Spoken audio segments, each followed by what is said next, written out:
Welcome to another episode of Business Raw. And I've got today Matt. The last episode just raised so many questions, and I also realized Matt has so much expertise, experience, and so many interesting insights that I've decided to bring him back again and ask all of those questions that we didn't even have a chance to cover in the first episode. Matt, huge welcome. Thanks for having me back, Julia. I'm honoured. So let's go straight in. In the last episode, we talked about you setting up businesses that were turning big numbers. You had big teams. But one thing you told me behind the scenes, actually, Julia, I had those two successful businesses, but none of them made me money. This is not the type of businesses that I retired from. So tell me more about that. Yeah, I mean, it's kind of ironic. I mean, I think they're probably the businesses that I feel shaped my career. But you've said offline again, Julia. There's no such thing as failure. It's just learning experiences. I think there's also out of failure can come opportunities, and that's exactly what happened for me. So 2007 came around. My lending businesses closed, as we discussed in the last episode. But there was as a result of the global financial crisis, and I don't want to get sort of too industry specific for your listeners because you'll bore them to death, but there was a dislocation in the market. One of the consequences of the global financial crisis is there's an awful lot of people couldn't afford to pay their mortgages anymore. So there were a lot of mortgage loans that were sat out there that were what we call delinquent, or they were in arrears or in distress or in difficulty. And most of the banks that were holding these positions that were getting worse is something that they hadn't experienced since probably the late 80s, early 90s, and they weren't tooled up or significantly didn't have the right resources or the reputational risk appetite to take the consequences of kicking people out of their houses and repossessing the homes, etc. The narrative that you get at the bottom of your mortgage offer that says, your home may be repossessed if you don't keep up repayment. This was coming home to roost for an awful lot of people. And there was an opportunity to acquire or purchase, rather than doing what I had historically at that point done, creating new mortgage loans and making new advances to customers. I could buy mortgage loans from other financial institutions. Instead of originating them or creating them for 100 pence in the pound, I could acquire them at a discount. And, the banks were having to put heavy provisions against their portfolios. And that was an opportunity that I stumbled, it came around almost immediately. I referenced in the last episode, there was another one of my competitors that had hit the buffers at the end of July of 2007. And the principal there, he and I came together by chance. We'd met each other once at a corporate hospitality affair, and he got in touch with me. There was a very small, his funding partner had a very small portfolio of mortgage loans that were in arrears that were outside of his insolvency liquidation estate. And the regulator at the time said, you've got a month to find a solution for how you administer. And by administration, this is the back office behind the scenes element of a mortgage portfolio. When you pick up the phone to call your mortgage lender to say, can I have a replacement statement? Or can you tell me what my next payment is going to be? Or I need to change bank accounts, or direct debit needs to come from a different bank account. You're talking to the administrator. They are charging interest. They are maintaining your mortgage account for you. They are allocating your payments, issuing you statements, and they're also the counterparty or the outfit that you deal with when you are in financial difficulty. And they will invariably, in that scenario, be calling you rather than you calling them. So his business had been administering these mortgage loans themselves, and he'd lost his regulatory permissions and been given a month stay of execution for this very, very tiny portfolio of mortgage loans. And that was the start of a new avenue, which was to work with investment funds to acquire and administer portfolios of distressed mortgage loans. And we were very well positioned because we had been originating mortgage loans. So we understood the product very, very well. In the couple of years that I spent in the city, I was in between Deloitte and setting up my business in 2003. I had been working as at a credit reference agent or credit rating agency. I can't believe I got that wrong. Credit rating agency, looking at operational risk of mortgage administrators. How they go about their wares, how they go about their business, how they look after customers, particularly how they deal with customers that are in arrears. And it really wasn't that specialist at the time because it was a very, very tiny portion of the market. We'd had a booming economy. People were paying their mortgage. They didn't have the resources to do it. So my co-founder of that business, he needed a solution for these very, very, very small number of mortgage loans, very small, barely double digits in terms of number of loans. Completely uneconomic to get a third party to do it. It would have cost hundreds of thousands of pounds in setup costs. And what we discussed offline, Julia, was, that, well, I do still have my regulatory permissions intact. I need to reinvent myself. I need to find another revenue line to try to keep this thing going. Okay, let's try to look after these mortgage loans. I know what to do from my background and experience of looking after mortgage administrators. I know what's required, but we don't have a system. Well, we need to go and get a system. Well, I've got 4 weeks. That's not going to happen. And it's going to cost hundreds of thousands of pounds in setup costs. And I know that there is no system out there that is really geared towards dealing with customers who are in arrears. They're just basically big call centers. And the systems don't really support non-performing delinquent mortgage loans. We better build one. Got 4 weeks, evenings and weekends, building a mortgage administration system. And I knew what was required. There were 3 pillars. There were 3 pillars to it. I need the mortgage ledger itself, which is I'm going to charge interest, which increases the balance. I'm going to allocate a payment against it when it comes in by direct debit, which is going to reduce the balance in it. That drives your statement. There is going to be some standing data. I need to know the borrower's name. I need to know the security address. I need to know some dates of birth and some basic fundamentals. And then I need a log of all of my correspondence. Call it my diary, for want of a better way of putting it. A borrower sent me a letter. I sent them a letter. They called in. They said this. I said that. I asked for this. They said the check was in the post. I said, thank you very much. If it's not in the post in 3 days, I'll call you back. And it's my log of that. It's my activity log. Mm-hmm. I thought, well, how hard can that be?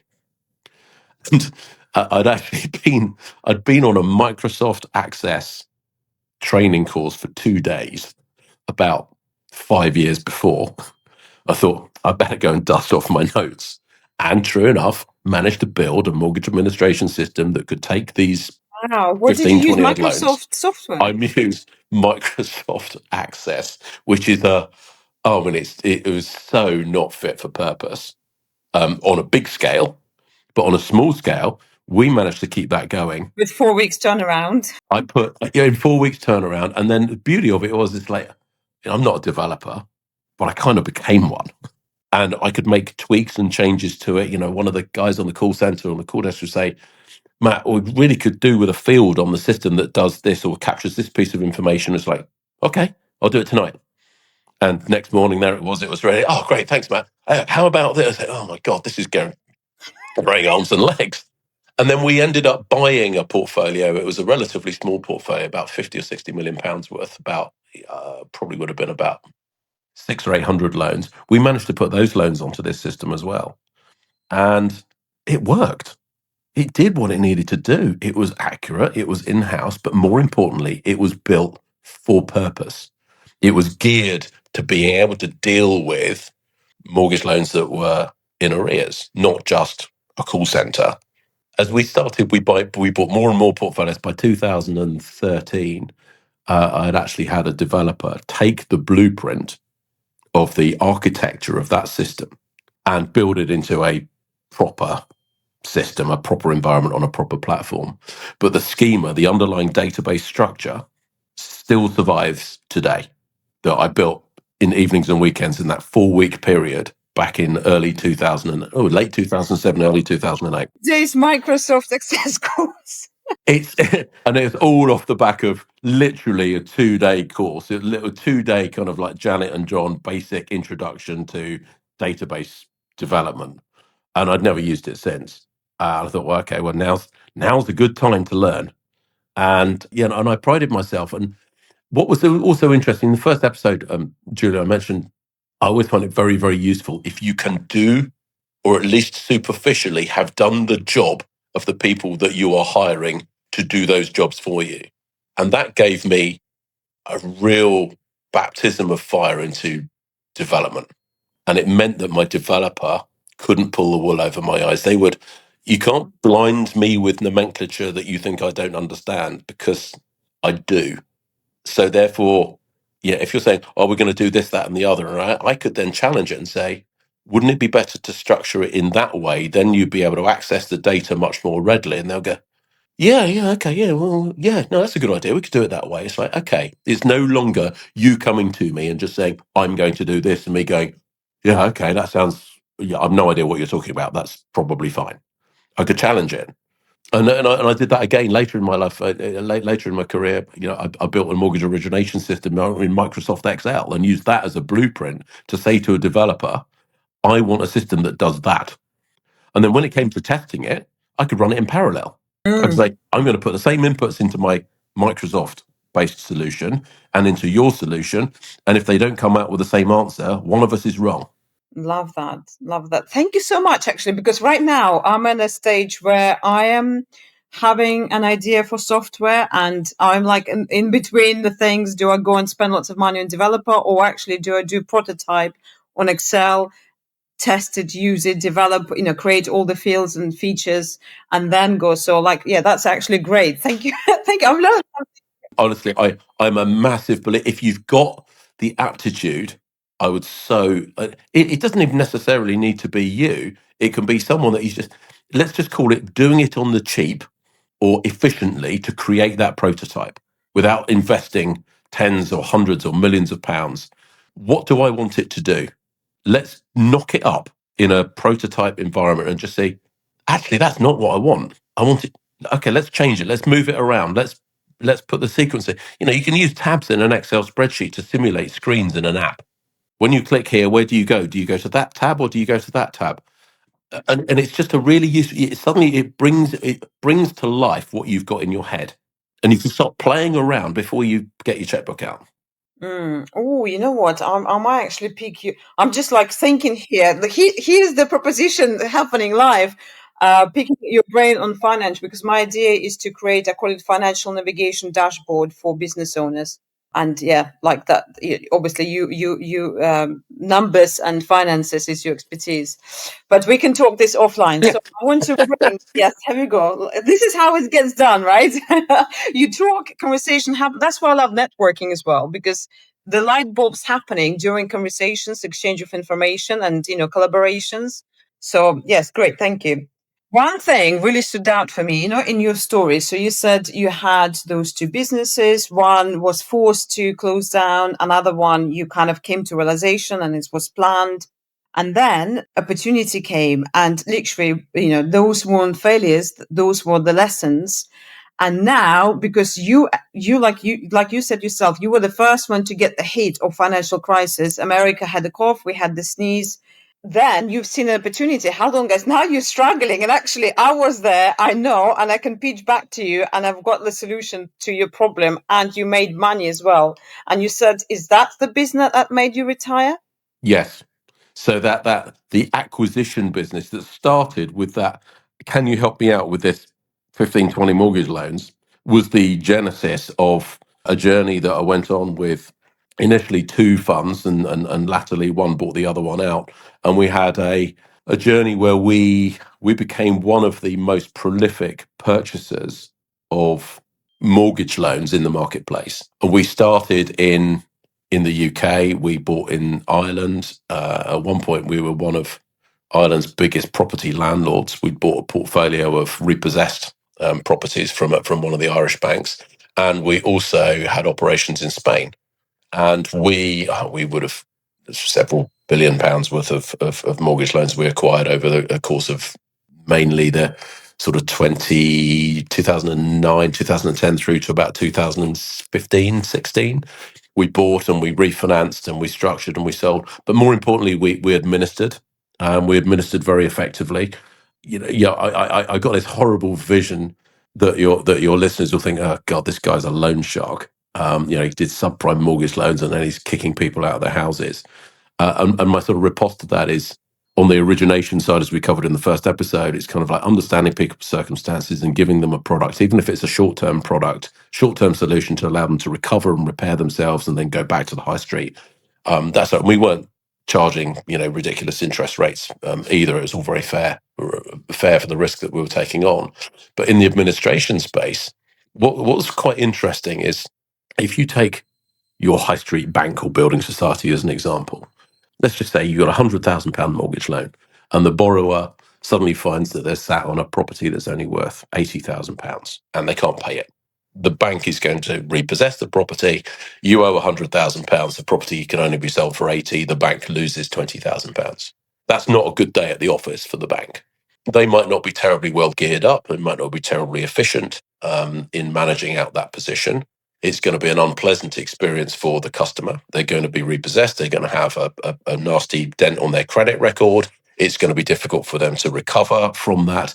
Oh, and incidentally, they still owe the bank £20,000. There's a shortfall there. In the US, the shortfall gets waived. In the UK, you still owe the bank £20,000. It's an unsecured claim. Whereas what I've done is I don't own that mortgage loan at £100,000. I own that mortgage loan, let's just say, at £60,000. So instead of repossessing that customer, or repossessing that customer's property, I can have the conversation with them and say, "You're in trouble. We both know that. Let's. You can't afford to pay this. My option. I have limited options here. I need to repossess your property, or I can do you a deal." Now, the customer doesn't know that I bought the £100,000 mortgage loan for £60,000.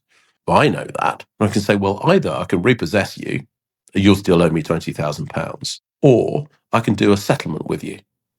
You sell the property, and you might get £90,000 for it, and I'll waive the shortfall. I'll do you a deal. I also did scenarios where I said, look, your options here, if I repossess you, you're going to end up going into the rental sector. I'll help you out. I'll give you some cash to help you put down the first 3 months deposit. Also, put down the deposit and pay the first 3 months rent. And I've got a lot more latitude to do a deal. And that's how we made our business work. We were able to come up with much better solutions for the customers than the banks would have been able to do themselves. So it sounds like a win-win, and there's no such thing as a win-win. There's always a lose somewhere. So I'm winning. The customer is getting a better outcome. They won't feel like they're winning, but they're in a better position than they otherwise would be. So there must be a loser. Well, yeah, the loser is the bank that sold to me something for 60 that they cost them 100. So there is a loser, and they were the banks.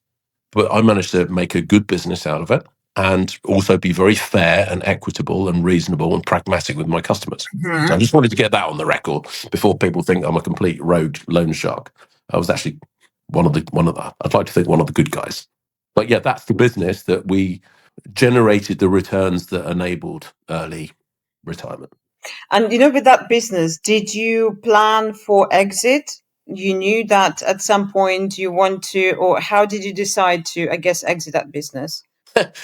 We never intended to, and this was opportunistic. This was a bizarre set of circumstances.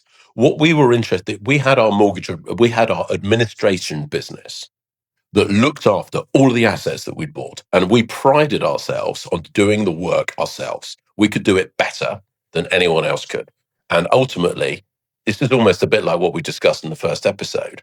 You're passionate about what you do. It's not just providing a service. You are protecting and preserving your own value by looking after this customer portfolio in a more efficient, more effective way than a third party would do it.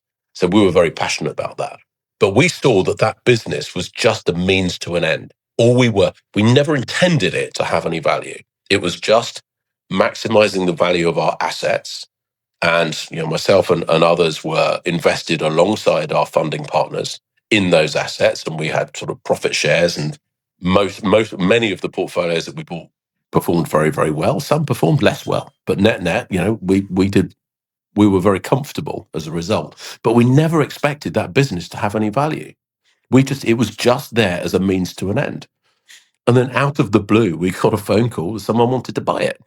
Okay, it's not obvious we want to sell it because the purpose of this thing existing is to protect our own value. We don't want it in anyone else's hands. By this point in time, we're at 2017, and everything started going a bit better again. And actually, we sort of recognized and reflected, maybe we don't have to be so heavily involved anymore because we've got this machine working so well.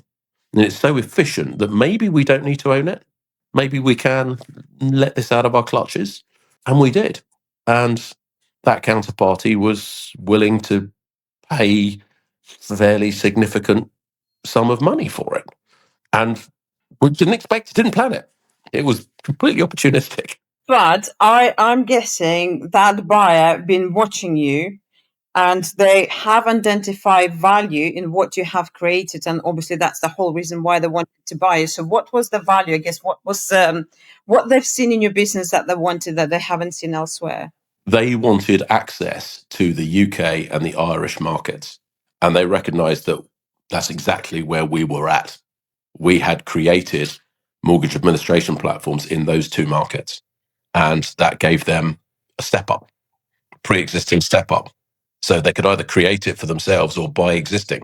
And that's always the decision that a private equity will take is, do you buy or do you build? And Mm-hmm. invariably, you find something that looks like the early stages of what you would otherwise want to build, but you get it in, you get in there quicker.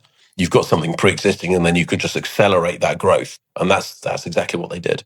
Love that because my I guess my work it's all about helping business owners and work with business owners to turn the business into an asset. And when we talk about asset, it's obviously gear up, exit ready, or be ready for exit for sale. And the sale is like can be so different because it's the buyer identifies where's the value, and that's where the transaction happens. So having you sharing that the value was in excess of the market or those specific customers, that's very interesting, because sometimes as a business owner, you build your business and you think, oh yeah, the value is in this because I put so much effort and like money or whatever, but you just never know who will spot an opportunity and where the value will be for your buyers. And you identify the value, or someone identify the value in your business. It's access. Now, how do you put the price tag on that, right? How do you value your business in that way? Mm. And, without obviously that some information is confidential, but what was the discussion? How did you came or how you landed your deal? Ultimately, they came to us with a price. They came to us with an offer. Wasn't what we were expecting. It wasn't what we'd anticipated. I mean, you could argue that we had attributed no value to it at all, and they came in with a in the overall scheme of things, a reasonably significant figure. But we had to test that. So, well, is they've identified value here, but we need to run a process here to challenge us whether that is actually the right price. Just because we're sat here naive and blissfully ignorant that it has a value, how do we know that it shouldn't be double that? Or it might be that the right price is half of that and they're just being incredibly generous. So we actually did end up running a process to put out to tender, and we had to discuss this and disclose this with the counterparty that had bid upon it. And we put it out to test the market. And it transpired that, yes, their offer had been fair. And we were prepared to take that. And ultimately, there are so many different ways of, I'm sure as well Julia, of valuing businesses, but one of the most traditional ways is a multiple of earnings.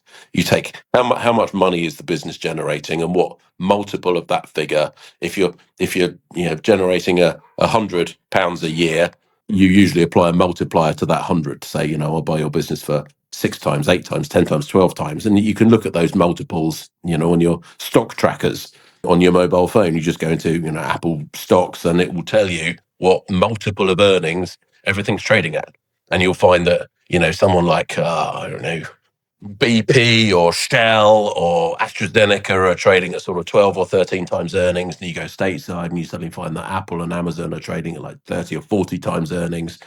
And it's all about the market dynamics, how much growth there is, et cetera, et cetera. But generally, it's a multiple of earnings. And that's how we looked at the offer. We said, what is it as a multiple of earnings? What's in it for them? Is it fair? We've tested the market as well. Does it look reasonable? Yes, it is. Let's do the deal. And we sold up, and that was 2017. So it was that sale of that business, the lending business that sat alongside it, we kept, and we held on to that till 2019, as discussed in the first episode. opted to close that one down. But a combination of the portfolios of mortgage assets that we had acquired over the course of several years and the profitability on those, coupled with this opportunistic sale of the administration platform, that is what created our capital value. Mm. And so when you tested the market, did you have other offers? Yes. And what made you to choose specific that offer amongst others? And what was like, I guess, what was how did you pitch? So like those guys came to you with the offer, then you have to go and test the market. How did you pitch your business, I guess, to others? How you identify potential buyers? Did you use mortgage broker? What was that process? This was a really, really good question, because this is definitely where you need someone to do it, or to help you to do it for you. Usually, it's a broker. It might be an accounting firm or a consultancy. In our case, it was an investment house, an investment boutique, a sort of boutique investment bank, for want of a better way of putting it. And they act as the middle person. Think of it as using a recruitment agent in a recruitment process. Instead of you doing it yourself, you have the middle person that helps you navigate that. And that middle person, if they are worth their salt and they're worth their fee, they will have a database of wannabe buyers. They will be in constant touch with them. What are you looking for? What are the opportunities that you're hoping to find? What are the challenges?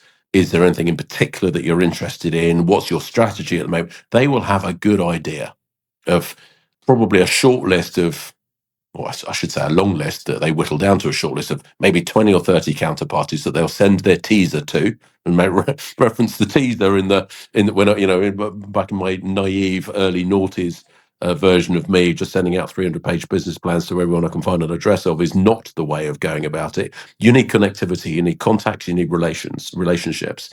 And the boutique investment houses, the accountants, the consultants, they will have that. That's why you're going to pay them a fee.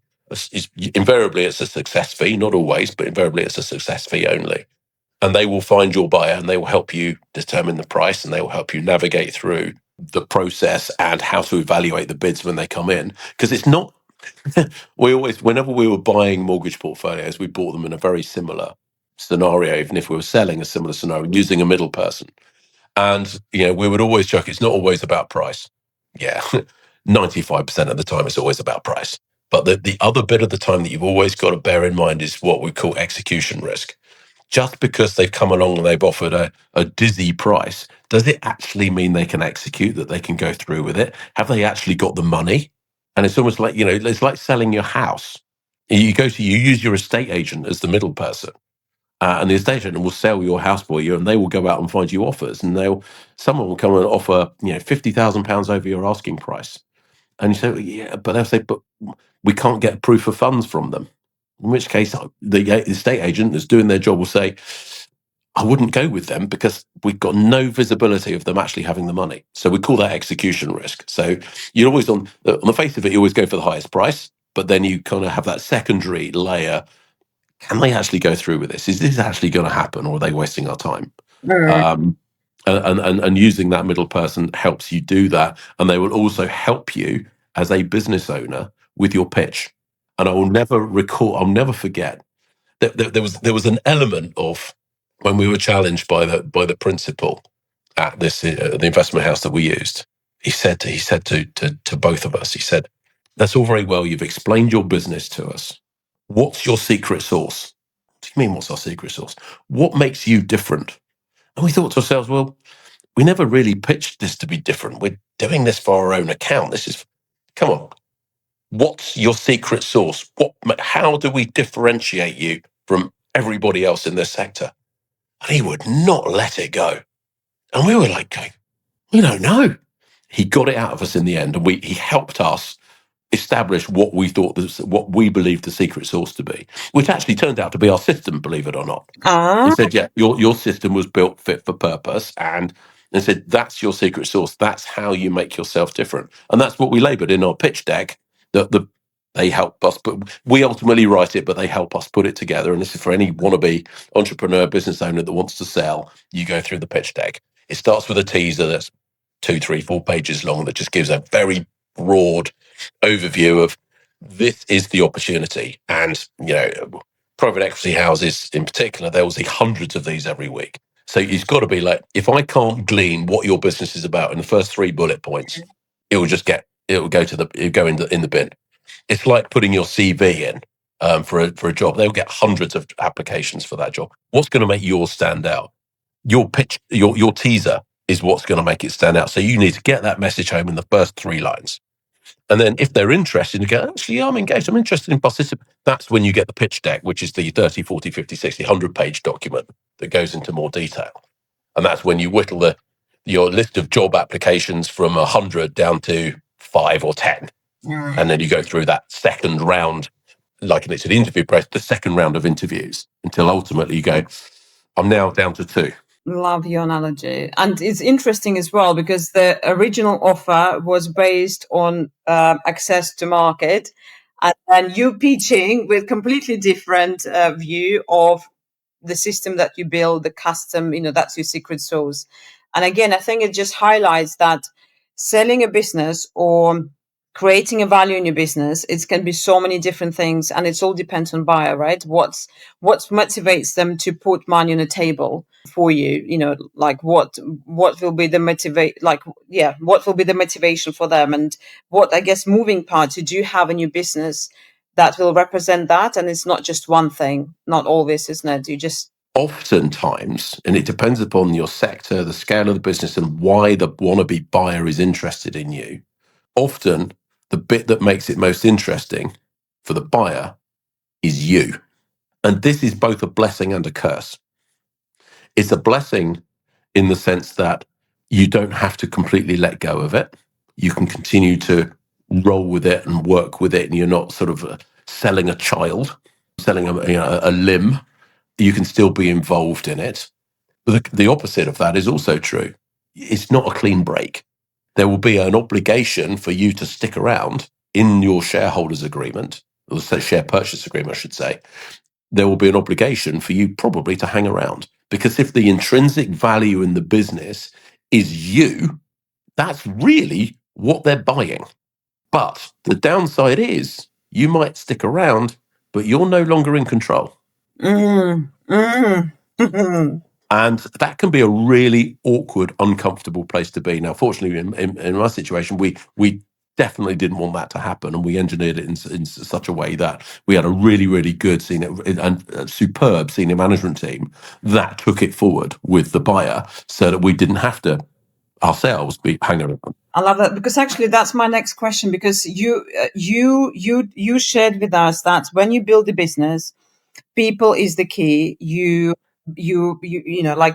basically, you become human. You treat them as, like as someone who enables value in your business, and then all of a sudden to sell it and say goodbye in that way. How do you, number one, emotionally navigating that, and number two, you as a business owner and as a business, viable business, probably do have your mission statement, right? You've got your set of values. How do you operate in your business? What do you expect everyone to be? And then having this new buyer coming in, they might say they're going to follow everything that you've set up. We're going to follow, like, we're going to follow your values, but actually, are they, like, have you had that at the back of your mind, like, would they take on my business and carry on the way I've done it? Would I allow them to completely restructure, reframe it, maybe put new set of values, because that's, like you said, it's emotional process for the business owner to sell the business. Like I said, losing a limb, losing a child, and then even stick around and watch it all being disconstructed and not having say on that. That's a huge thing that I think lots of business owners don't realize. They think about this big, shiny objective, cashing in, selling business. But how did you navigate all this? Sorry, I've loaded lots of questions. So there's a lot in there, Julia. Let me see if I can pick this apart. I think my initial answer is it depends whether you are having to stick around or not. Now, I was very fortunate. I got a clean break. So in the clean break scenario, right, here's your purchase price. Here's your money. Off you go. That could be the end of it. There is still that bit of you. You created that. You've got a legacy. You've got pride in that business. You gave your soul to creating it, and you had all the blood, sweat, tears, and scars to prove it. So it's very easy to say, I don't care anymore. I think if you're a successful entrepreneur, you do care. Don't kid yourself. It might not particularly matter to anyone else other than you, but you do still care. So there's a bit of you that says, if I've got two identical offers for exactly the same amount of money, I can choose which one it goes to. You're going to choose the one that is going to continue that, more likely than not, absent you, continue your legacy. Now, as it happens, that particular purchaser did continue our legacy. They wanted access to the markets. We weren't broken. They didn't see there was a need to fix it. They just wanted to grow it. Great. And the management team that went with the business, they subscribed to that as well. From a pitching perspective, I'm sure myself and my co-owner of the business I'm sure our management team was delighted to see the back of us because, we were hard taskmasters. You have to be. You're there to be their boss, mentor, employer. You're not there to be their friend. Yes, you'd like to pride yourself on being friendly, but you don't have to be their friend. The other scenario where you don't have the clean break is where you are obliged to stick around. And there's usually a financial implication to that as well. Normally, you'll receive some of the purchase consideration up front, and the rest is deferred for a tie-in can often be 2, maybe 3 years, typically 2 years, can be longer, can be shorter. But if you're tied in, you have certain milestones that you have to hit in order to crystallize that deferred purchase price. Well, they're not going to be easy milestones to hit. They're going to be achievable with a bit of a stretch because they've got to keep you motivated. They've got to keep you you've already received probably, 60% of your purchase price up front. So you've got some pounds in the bank, but they still want to make sure you're turning up every day for that 2 or 3 year period to continue to help them grow value. And they want you to be motivated. And it may well be that rather than it being a fixed amount that you're getting in deferred consideration, it's linked to the performance of the business. So it could go down, it could go up. But you don't have control anymore. You're not the one that is making all of the decisions. And you could say, I want to do A, B, and C because that's what's going to help the business grow. But your owner, who's probably the majority owner, if not the outright owner, is saying, we don't want to do A, B, and C. We want to do D, E, and F. And you'll sit there and go, but I'm not going to be able to hit these targets by doing D, E, and F. I want to do A, B, and C. Well, it's tough. We're doing D, E, and F. And you've lost control. And that's just the most hideous place to be as a business owner, as a creator. And unfortunately, in my career, I've avoided that. I can't even imagine it because I know some business owners go through that, and like you said, locked in for a number of years. It's not even a month or 2 or 3 months. It's like years. It's always years. And it's tough, honestly. Like I can't. Yeah, I think if you're listening to this episode and exit is your strategy at some point, if you can structure your business in a way like what you've done, Matt, having that clear break and clear cut and engage your management in that transition, I think that's just perfect scenario.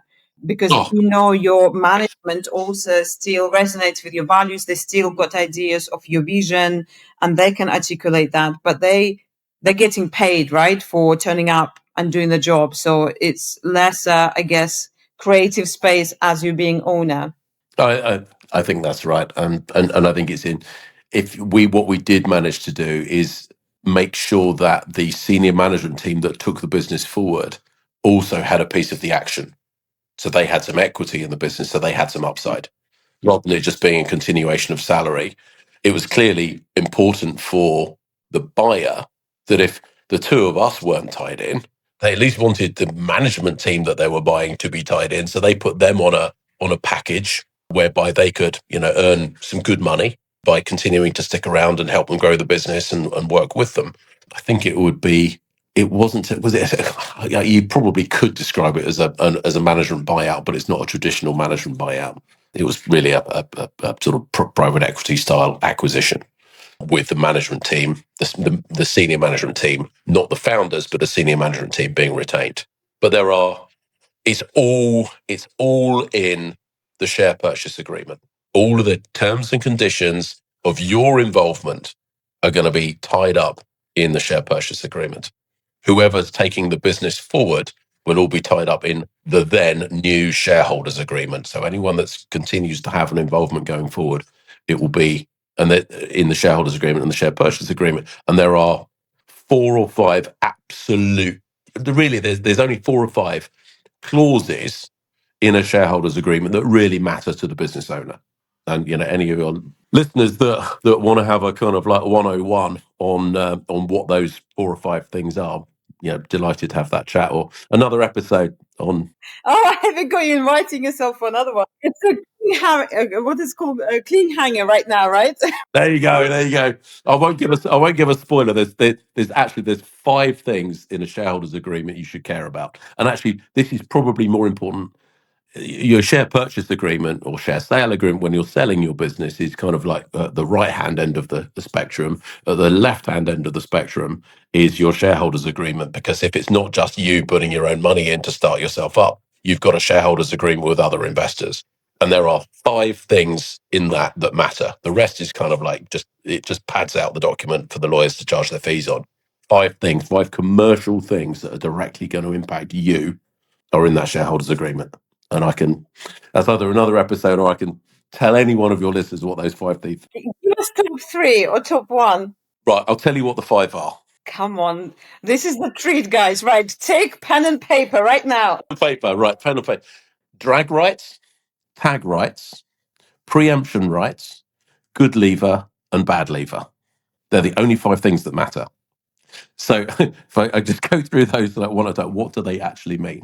So let's, for argument's sake, say you've got an investor that has come in, helps you set up, and they have taken a 51% stake in your business. So they have control. You have the other 49. Drag rights. This governs the situation whereby they want to sell their position down, but you don't. You want to stay in. So they want to sell 100% of the business, but they only own 51% of it. Drag rights will dictate whether they can drag you along with the sale on the same terms that they have got for themselves. Can they force you to sell? That's drag rights. And under what circumstances can they drag you to sell? There's usually a time frame. There can be monetary amounts. There can be triggers in there.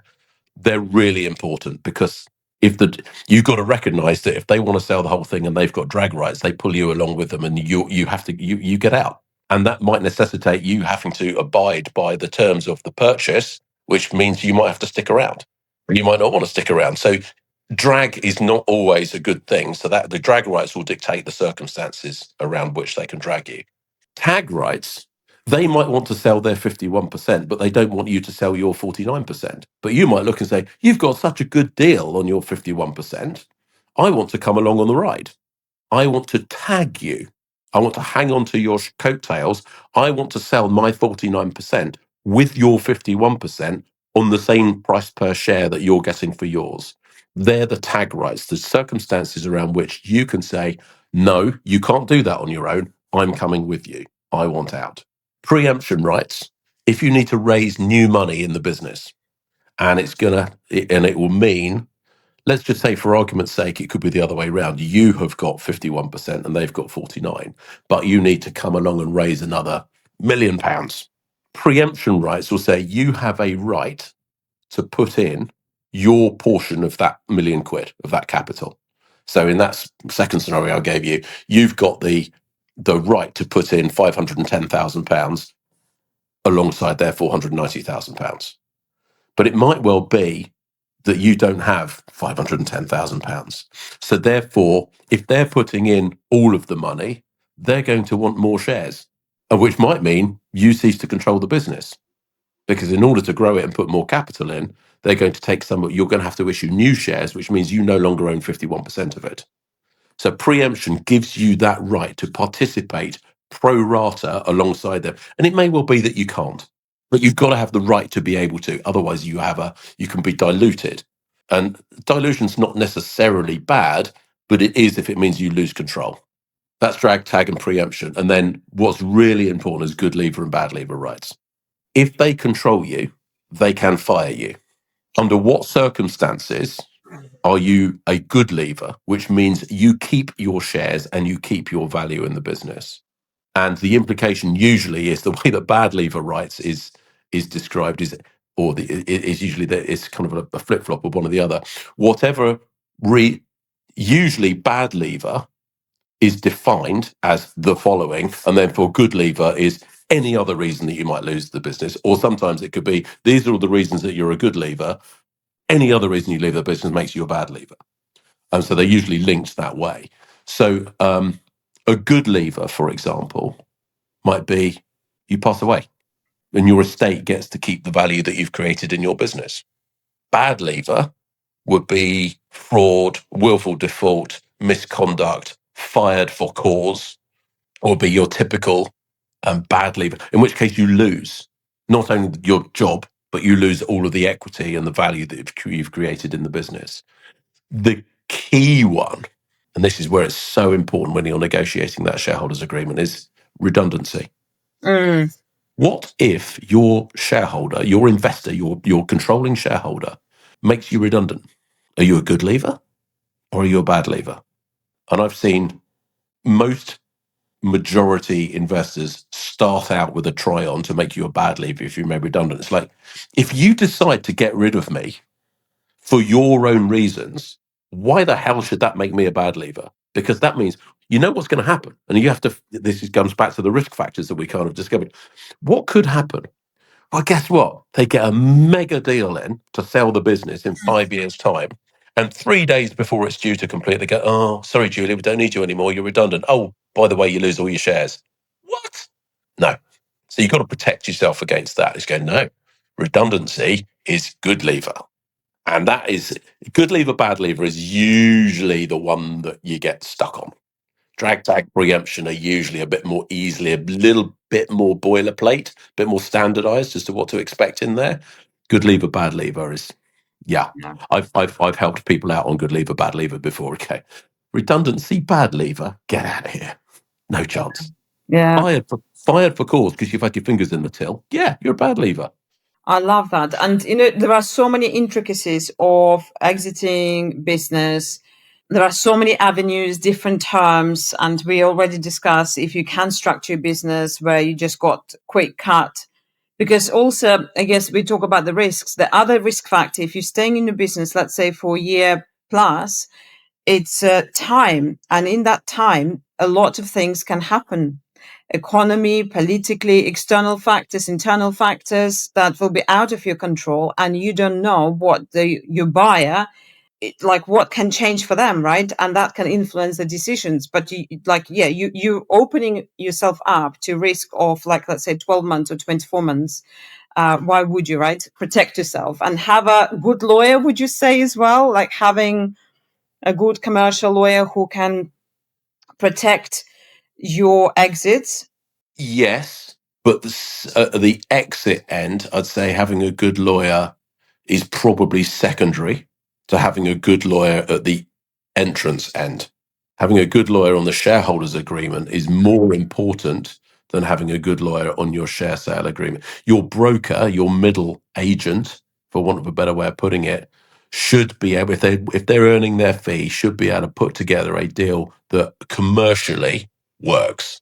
And then you need to make sure that your lawyer then takes those commercial terms and puts them into legalese that are consistent and work and stack up.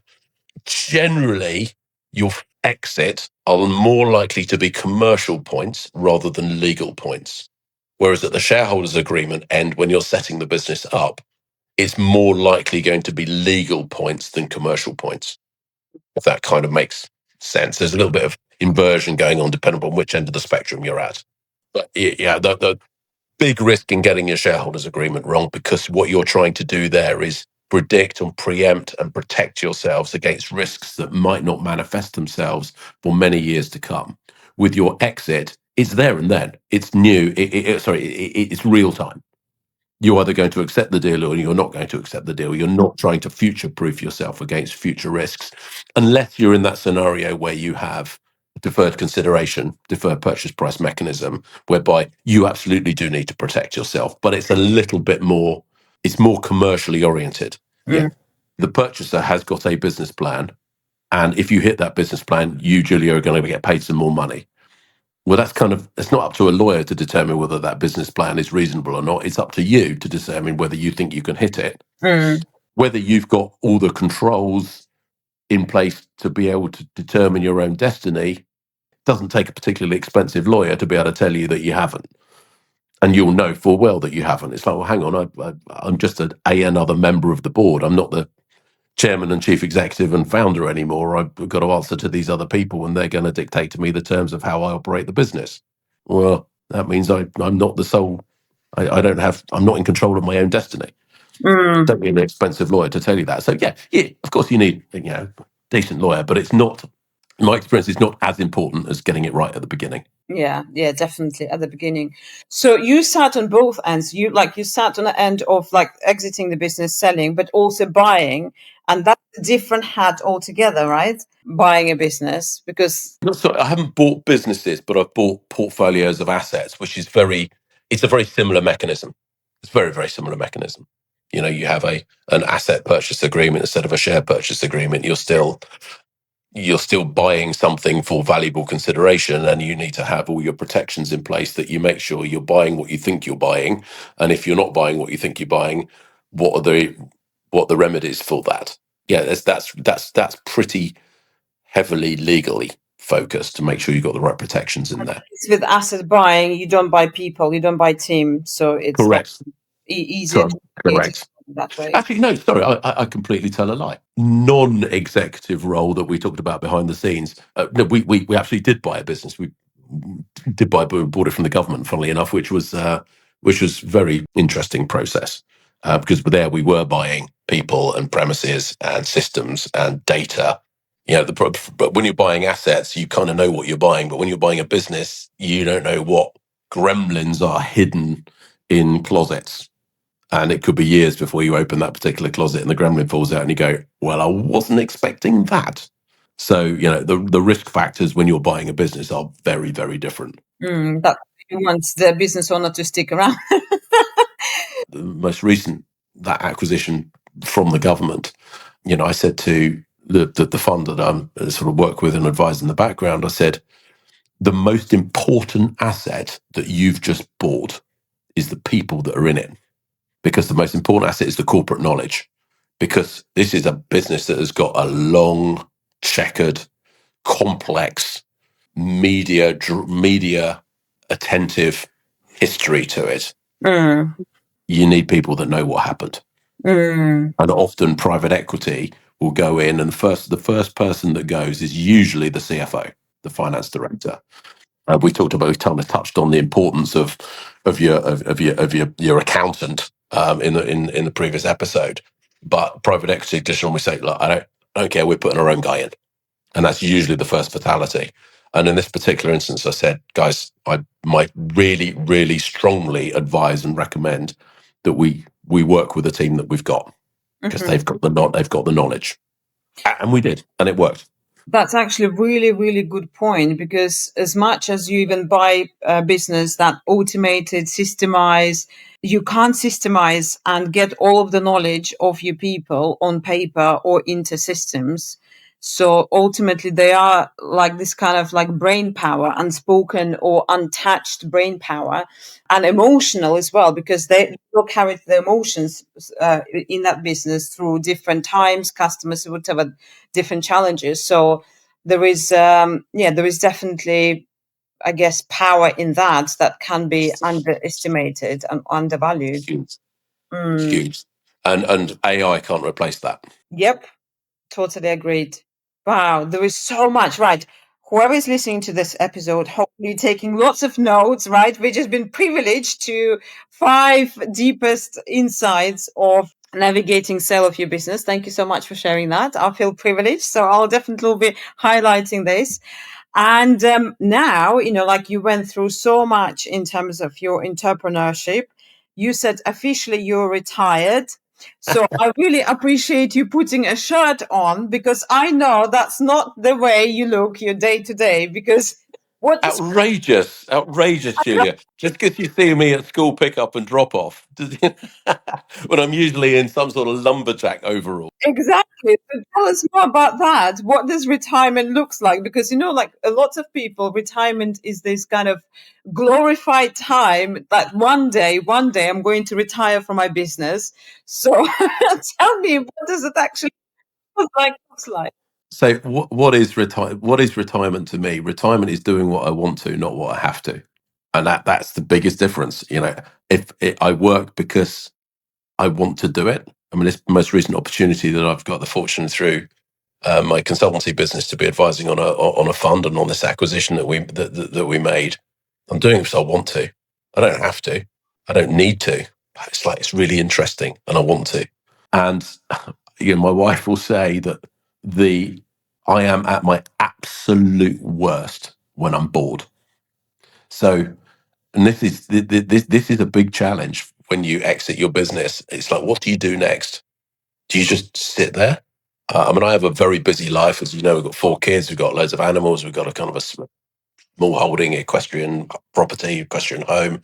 I've got some woodland that I chop trees down and create, furniture and bits and bobs. I've always got a long list of things to do, and it keeps me occupied and keeps me entertained and keeps me from being bored, which keeps me married, which is good.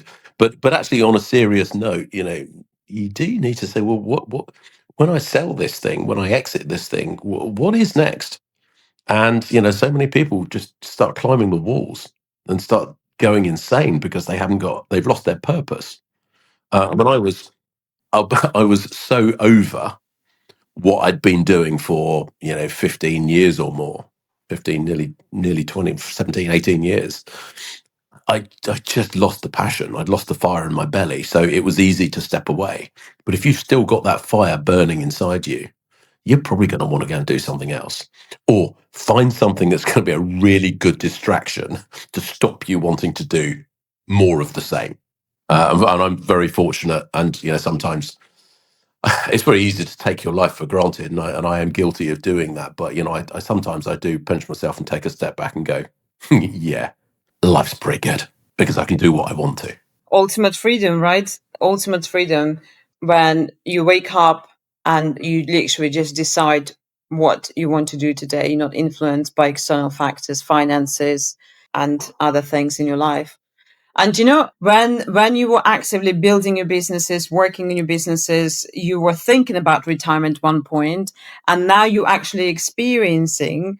Would you say that's two different categories, or space in terms of like what is actually like in your head and what's in reality of retirement?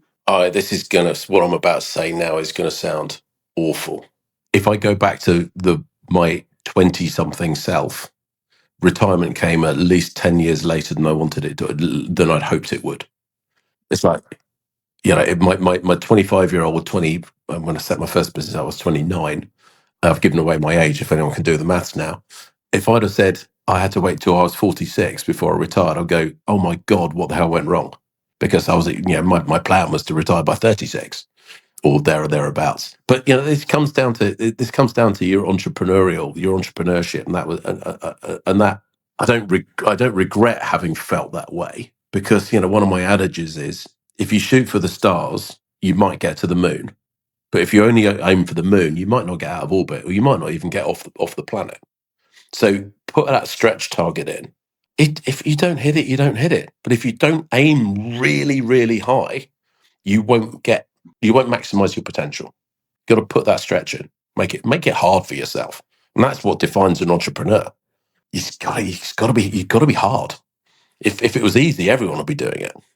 And you got to put your blood, sweat, tears in. You're going to make some big sacrifices. I mean, I would probably say until probably 5 years ago, certainly post having exited full-time operational involvement in businesses, I don't think there'd been a single holiday I'd ever been on where I didn't have to at least do some work. And therefore I'm sacrificing, time with my wife, sacrificing time with my kids, sacrificing my own sanity and my own downtime and ability to recharge the mental and body batteries. There's big sacrifices go with it. So you got to push yourself, and then hopefully the reward will come. And unfortunately, it did. Yeah, okay. So I was 46, not 36. Oh my god! Get the world's smallest violin out and play me a tune.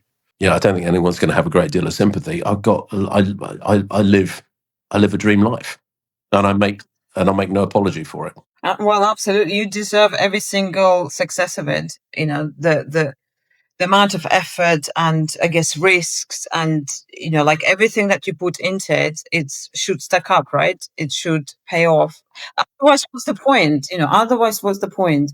And so, yeah, that's truly remarkable. And again, thank you so much, Matt, for sharing insights. And I feel like I've got so many questions now. I'm like thinking, I feel like another episode coming, or navigating parenthood. Shall I change the shirt for the next one? Oh, yeah. Parenthood, being 4 children, right? And having and running your business and so on. But that's another conversation. So, yes, again, thank you so much. And for audiences, if you really enjoyed this episode, please do comment, post notes, share it with others, because that's how we get success in life, right? When we share everything that you like with others. Anyway, so I just want to say thank you so much for being great guest on my podcast. And who knows, we might see you again. Thank you so much, Julia. I really appreciate the time we spent together. I've enjoyed it.